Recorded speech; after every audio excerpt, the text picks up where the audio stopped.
So we have our first question coming from Brent. Brent Koblish with Cargill. Thanks a lot for the session. Appreciate it. Question for maybe the first two speakers. We heard a lot about, the millions of chemicals we know of, but there's millions more, parts per quadrillion, parts per trillion, et cetera. And the fact that just because we can detect it doesn't mean it's a problem, as you pointed out, Albert Einstein's quote. My question is, where do you see the threshold of toxicological concern coming into play and how that may influence regulatory and safety decisions downstream, realizing that, as we talk about heavy metals, obviously that's not in scope of the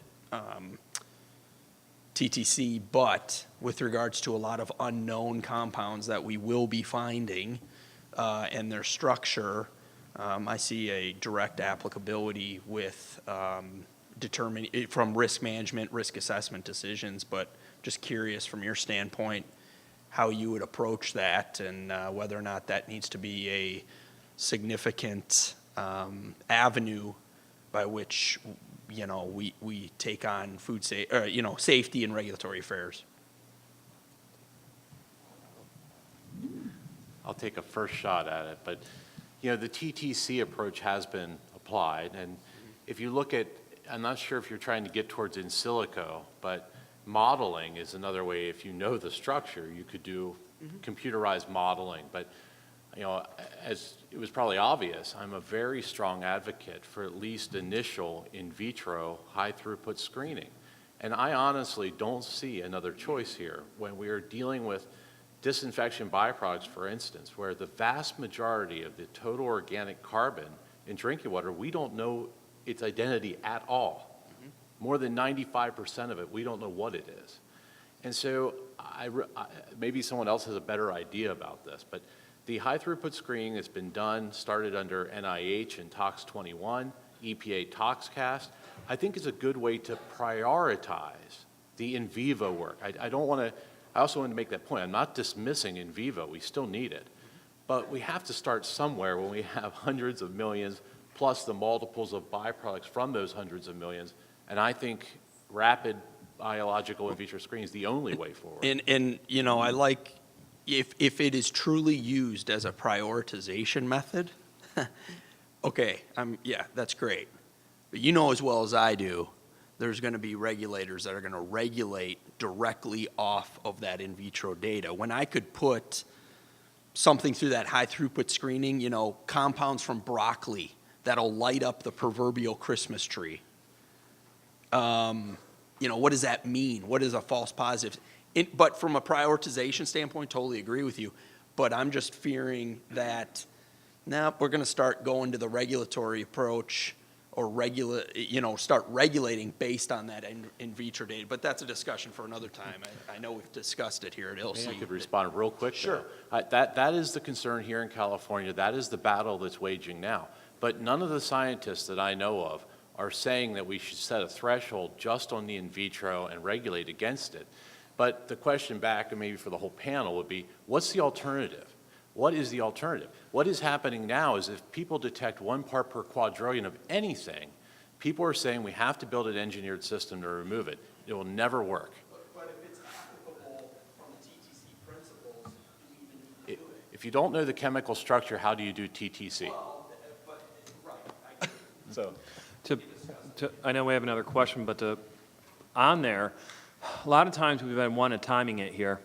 We need to do more mass media. I know that there are models with disinfection byproducts where we don't know what the chemicals are, but there are systems that actually generate, like you go into a lab that Shane has, where they generate, this is the thing, you go there, you take the water that comes from there and you test in this in vitro system. You're not one at a time in chemicals, you're looking at overall indicators. And that's another type of thing. And on my talk I had mixtures. We don't know, epigenetic changes could be different if you add bromate, and we publish papers if you have bromate with 3 or 4 different ones. So we also need to look at how we're testing these models in vitro, not one at a time, but seriously going to the wastewater treatment plants, the disinfection, getting these and then using them and testing those. We might not know what the chemicals are, but the end result is actually going to be the important thing. Thank you. Allison Yates. In my life, at least, there's a lot of now introduction of PVC pipes in both homes and I assume also in waste treatment plants. What is that? What's on the horizon, or what do we know about it from a microbiological and from a contaminant perspective in terms of health? In other words, is it cleaner, is it better, or do we have other problems that we have to worry about? The PVC pipes, as are all pipes that are being installed under state supervision or through the plumbing codes, comply with the NSF Standard 61 for health effects, which is migration of chemicals of potential health effects. And so there's risk assessments done on any specific contaminants, whether it's a monomer, a dimer, an additive, a stabilizer, what have you. And so from those standpoints, the PVC pipes or CPVC or whatever the PEX materials might be, those are compliant with the standards, the national standards, as required by law. And from a performance standpoint, there is, it's probably preferable to a lot of the cast iron materials because you don't get that degradation of the iron into the system, which is resulting in a lot of other secondary impacts on drinking water supply. And the one thing I wanted to add is that, and maybe I didn't present, was the water leaving the treatment plants is of compliant nature. It's what it picks up in the distribution system and in the home plumbing system that usually results in the failures that we've seen. So do you see that as this infrastructure problems that you've identified are corrected, hopefully, it's going to be primarily moving away from metal-type piping to PVC or some other synthetic? We're seeing a lot of that switch over. I think about half of the distribution system pipe is now of a CPVC or PVC nature, and with the rest being still cast iron, ductile iron, cement coated, etc. Thank you. Hi, Chester Rodriguez from Coca-Cola. Thank you for your presentations, very informative. I heard in one presentation that California is going to be the first state to use high throughput, to actually regulate, in the water world. I wonder if you can provide some insights into what the plans are, because as you know, I know in vitro technologies, I think is the way forward, but there are of course many challenges, including what signaling pathway you're going to regulate on. What about metabolism? What about body clearance, et cetera, et cetera, et cetera? So I wonder if you can provide some insight into what you're thinking. Yep. Well, first, a caveat that this is my personal opinion. However, it's open access information to see that the state has funded work on this topic, numerous expert reports, and they're going to fund more work. That's just been announced recently. And I again want to make sure it's understood when I hope I didn't use the word regulate. They want to use it as a monitoring tool for unknowns. And let me just phrase it as what the Water Board's question was to the expert panel on which I serve. We don't want the next perchlorate. We don't want the next NDMA. We don't want the next 1,4-dioxane, which we find after the people have consumed it, after we've injected it into our groundwater. Analytically, you would not have detected those compounds with the technology available at the time.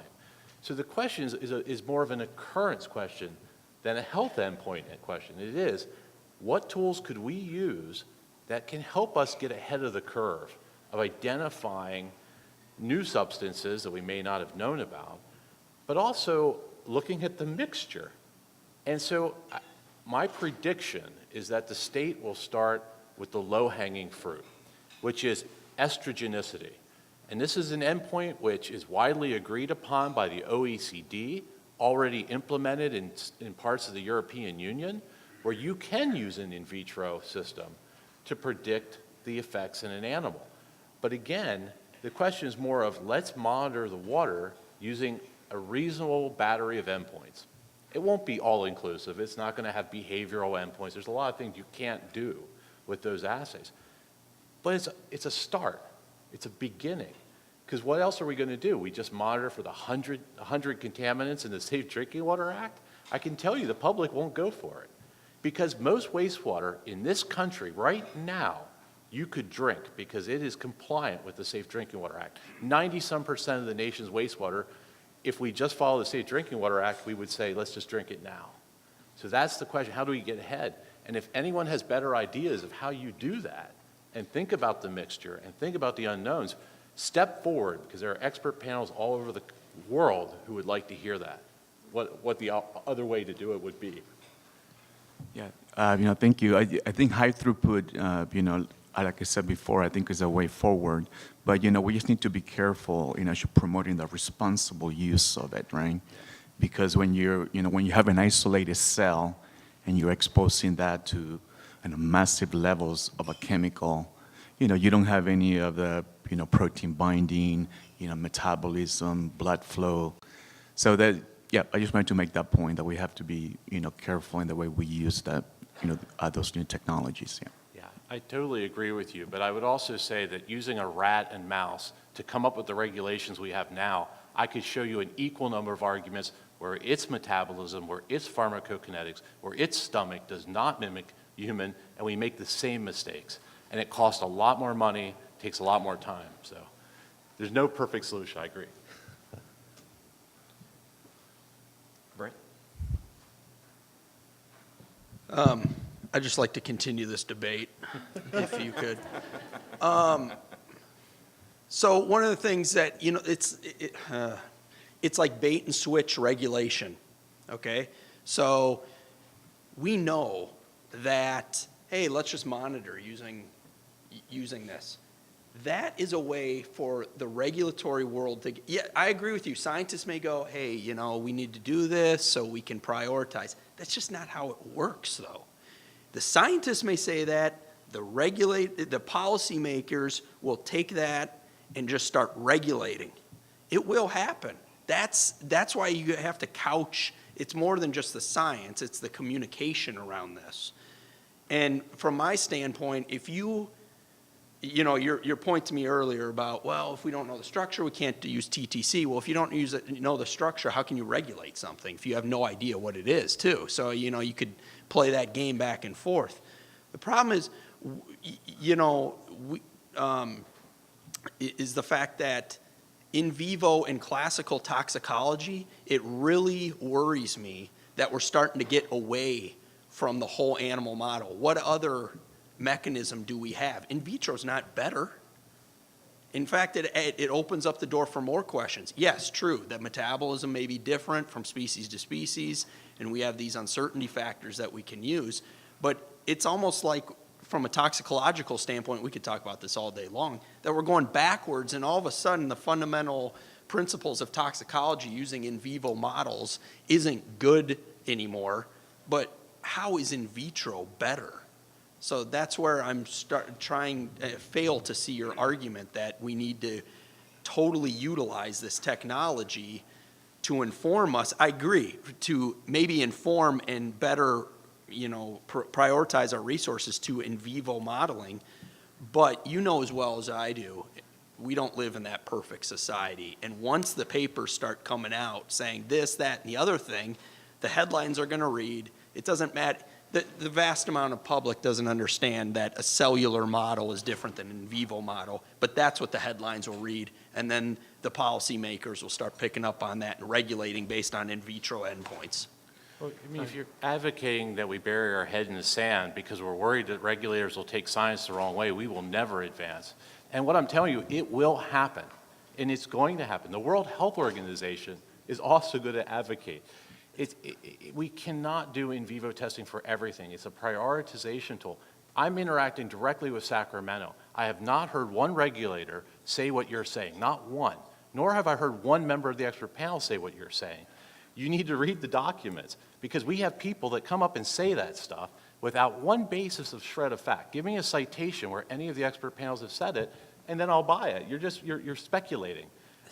No, because if you look at the world just from take science out of it. We know that this happens in other situations.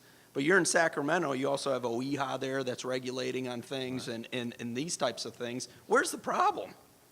You know, you're worried about parts per quadrillion. When we get down, I would advocate that from just a regular toxicological standpoint, you're saying that we need to be worried about parts per quadrillion, parts per I never trillion. said that. No, I know you never said that, Thank but you. we're looking at all these levels at parts per quadrillion, and I'm saying in parts per trillion.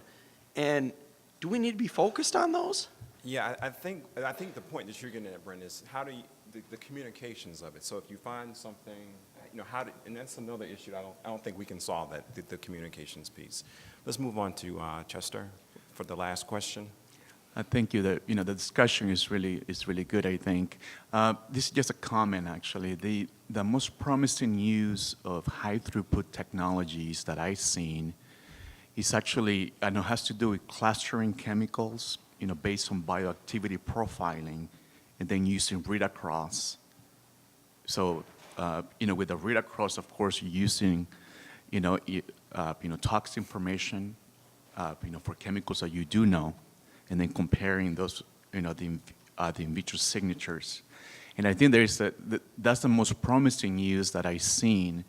And if you see at the scientific program at this year's, SOT, there's a big emphasis on read across. So that's something to, think about, so we can start thinking about the proper context of these technologies. Thank you. Just like to maybe finish off about what do we use to monitor. It's like energy. It's not one solution. It's not wind. It's not nuclear. It's going to be a combination of things. And I think with this monitoring thing, it will be a combination. We're not abdicating in vitro over in vivo, at least I am not. But there's different approaches in prioritizing. It's going to be a combination of different things that we'll be able to use, and then trying to standardize those approaches, and the data that's going to come out among these different agencies is going to be just as classical. If you do omic regulation or you do any omics, you're only as good as your algorithm assessing the data, and we need to make sure we standardize that algorithm across as well. So it's a combination of different things combined with standardization of the analysis as well as communication, as mentioned by Dr. Pugh. Great. Well, if there are no other questions, this was certainly a very lively session. I thank you all for your attendance.